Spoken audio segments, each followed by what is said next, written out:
Well, hello and welcome again to our reading of the Greek New Testament, and we're reading through the Gospel of Luke, and we're in chapter 1, and we're up to verse 39.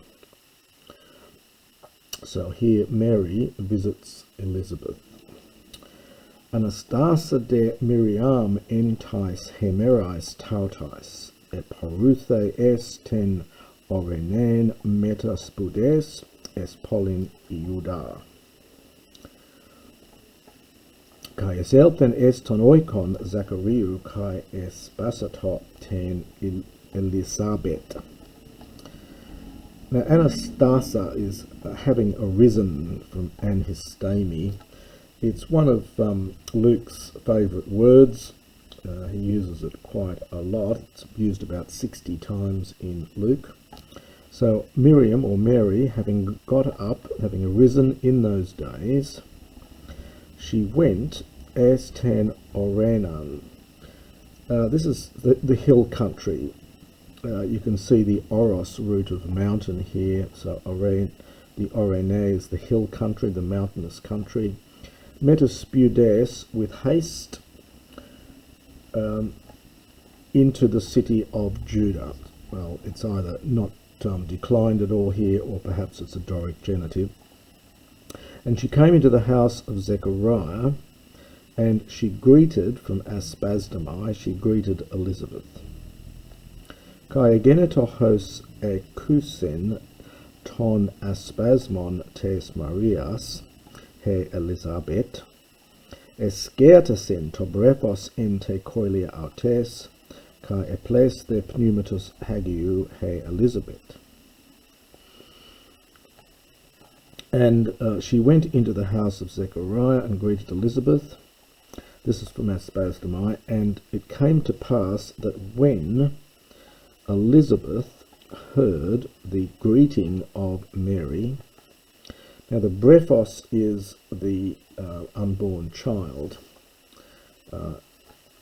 in the womb. So the unborn child, and this is from skirtao. It's a good classical word. It is used of skipping. In fact, often used of young lambs jumping about and running about.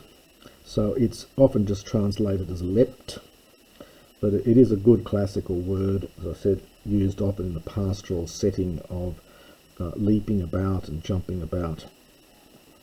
So he did that in her koilia, in her womb. And Elizabeth, epleisthe, this is this aorist passive from pimplemi, to fill, she was filled with Holy Spirit. Again, no article, as often in the New Testament. Kai enephonesen krauge megale kai apen. Euloge mene su en gunaixin kai euloge menos hokapos tes koilia su. And she cried out, from anaphonio, with a great cry, krauge. She cried out with a great cry and said, blessed are you en gunaixin among women, and blessed is hokapos tes koilia su. Blessed is the fruit of your womb. Kai pothin moi tuto hina elthe hemete tu kuriu mu pros emet. It's a question here. And literally, from whence is this thing for me? So it's quite idiomatic here, really. Hina, that the mother of my Lord might come to me. It's this funny use of hina. So why, from whence is it that is this thing for me, that the mother of my Lord would come to me? So in other words, saying why. Why is it that the mother of my Lord might come to me? Iduga hosegeneta hefone tu espasmusu es to otamu, eskertasen en egalias niase to brephos en te koiliamu. For behold, when the voice of your greeting, egeneta, well, it just was, but we would say came, into my ears, the unborn babe in my womb, eskertasen, there's that same verb again, it leapt, en engaliase, with gladness. That instrumental use of en, meaning with, it leapt with gladness. We've had that word a couple of times. And kai makaria he pistusa sahotiestai teleosus tois lelemenois aute parakuriu. And blessed is the one having believed, feminine aorist participle, that estai, there will be a teleosis, a fulfillment from Yahweh to the one, to the things having been said to her. So blessed is the one having believed that there will be from Yahweh a fulfillment for the things having been said to her. This is a perfect passive participle here. Now, in the next little section, we get the so-called Magnificat, the Song of Mary, and later on we'll get the hymn of Zechariah as well, the so-called Benedictus. These are very Hebraic in style. One might compare them to the Song of Hannah, for example, in 1 Samuel 2, or the Song of Judith, chapter 16 of the book of Judith in the Apocrypha. And the editor here has indented them slightly to give more of the sense of the poetry of this. So, Apen Mariam, and of course this has been set to music and used in liturgies and so on. Megalune heb suke mu ton kurion, kai angaliasen to pneumamu epito theo to soterimu. So my soul, megalune, magnifies, makes great. It's that mega root. So makes great or magnifies the Lord. And we've had the noun of this, the agaliasis. Now we're getting the verb. So my spirit rejoiced in God, my Saviour. Hoti, because epiblepsen, he looked upon the tapenosin, the humility. Tapenos is a word meaning humble, as an adjective. You get tapenoo, the verb, to humble someone, to bring them down, and you get this abstract third declension tapenosis, the humility of her, of his female servant. Iduga apotunun mekariusin me pasai hai geniai. For behold, all generations, apotunun, this is very standard idiom from now on, and we get this future. This is sometimes known as an Attic future. And what's happening, the verb here is makarizdo, and what's happening here in this Attic future, it's the form of the future that's often used in Attic Greek, and hence came to be called the Attic future. The verb is makarizdo, so you would do something like this.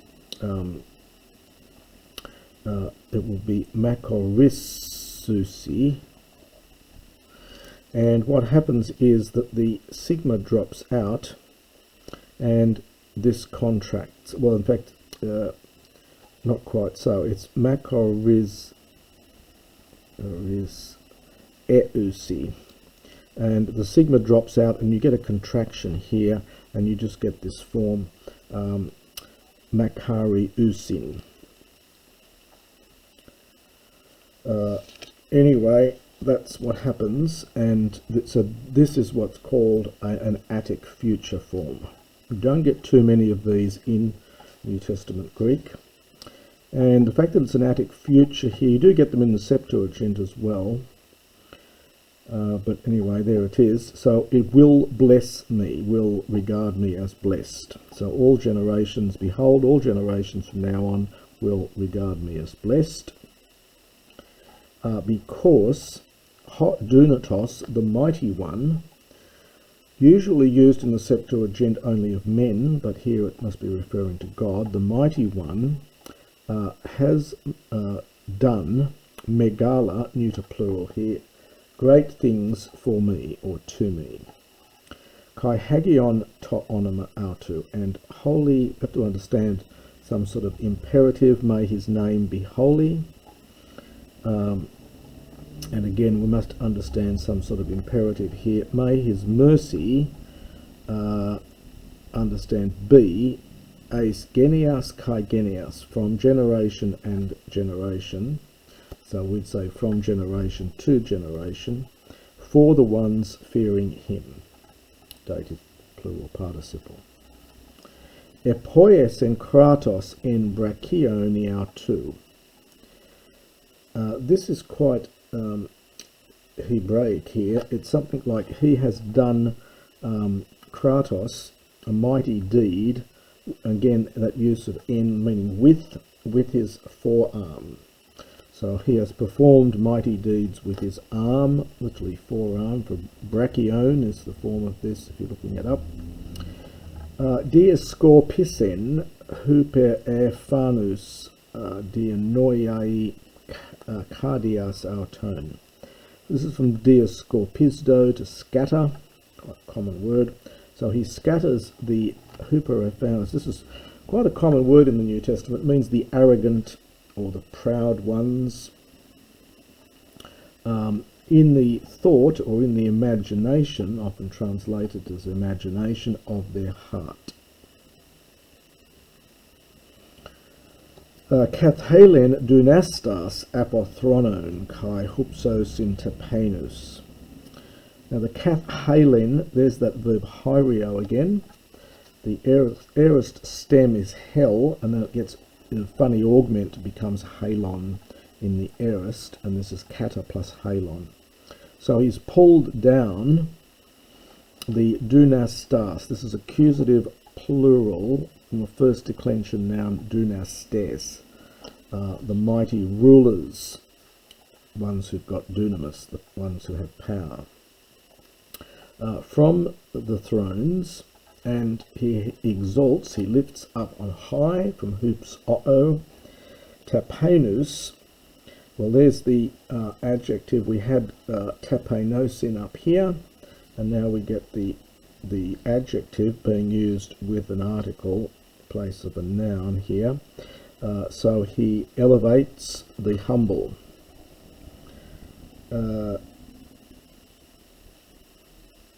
Penontas enepleisen agathon kai plutuntas ex apostelen kenus, and he fills up those who are hungry. This is a participle from penao, contracted, present participle, accusative plural here. He fills up those who are hungry, and then we get this genitive of content here, with genitive of filling them up with what? With good things.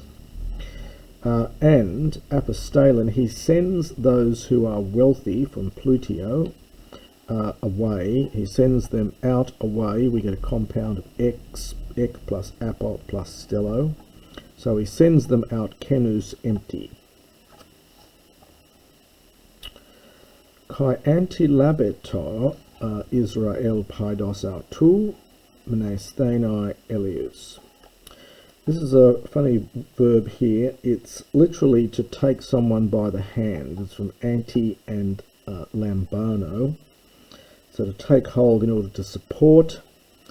It's an aorist form here, aorist middle, and often rendered as helped. The old translation was he hath holpen his servant Israel. He has helped, he has assisted his, and it's taking a genitive. His servant Israel, this will be in the genitive even though it doesn't decline. He has helped them mnesthenai, to remember, and that takes a genitive as well, mercy. So this is a genitive from the third declension, to el eos, third declension neuter noun. This is the genitive here after this verb of remembering, to call to mind. Kathos elale sen prostus parteros hemon, and thus he spoke to our fathers, to Abraham and his seed, Eston Iona, forever.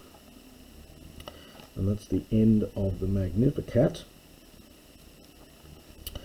Emanen de Mariam sun aute hos menas tres, kai hupestrepsen eston oikon artes. This is another favourite word of Luke. It's about 26 times apparently, hupestrepho, to return. So Mary remained with her. Hos with a numeral generally means around about, so about 3 months, and returned to her house.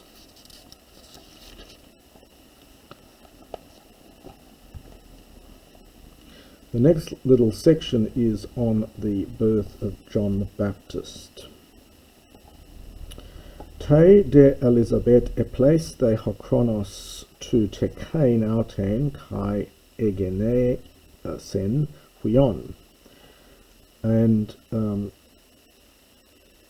time was fulfilled for Elizabeth. This could be in the dative, but doesn't decline. So for Elizabeth, the time was filled. In other words, the time came to tekein. This is the aorist infinitive from tikto, and we're getting it with to plus the infinitive. So the time came for the purpose of her. The subject of the infinitive goes into the accusative. For her tektein, to give birth. Kai egene sen, and she bore a son. She begot a son, from genao. Kai ekusan hoi perioikoi, kai hoi sungenes autes, hoti megalonen kurios to elios autu metautes, kai sune kairon aute. Now the perioiki, if you've studied the Spartan history, you'll know this is the word used for the dwellers round about, the perioiki, who did a lot of the work in ancient Sparta. These were the sort of local businessmen, but they were not Spartan citizens. Here it just means the people living around with their houses round about. So it's almost the neighbours.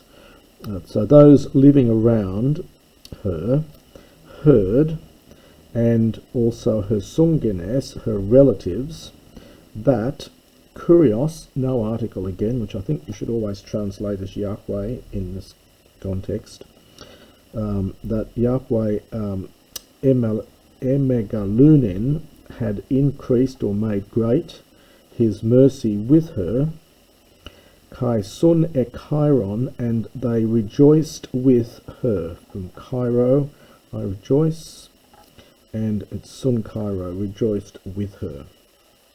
Kai ageneto en te hemera te ogdoe elthen peri temein topaidion kai kelunauton epi te onomati to patros autu Zachariah. And it came to pass on the 8th day, they came, so that's all the relatives and the people living about, peritemein, to circumcise, literally to cut around. The verb is temno. Peritemno is the verb to circumcise. To circumcise topaidion, the child, and they, now this is imperfect here, so it's almost they were going to call it Epi, after the name of his father Zachariah. Kai apokrithesa hemete autu e pen, and the mother, having been asked, this is the feminine passive from apokrinomai. So his mother, when she was asked, she said, Uki, no, but he will be called, actually no, it's apokrinomai to answer, isn't it here? So yes, his mother having answered, it's a feminine participle, but it's a deponent verb. So his mother having answered, she said, Uki, no, but he will be called, future passive, Ioannes, he'll be called John. Kai epan prosauten hoti udes estin ecte sungenea su hos keletai to onomati tuto.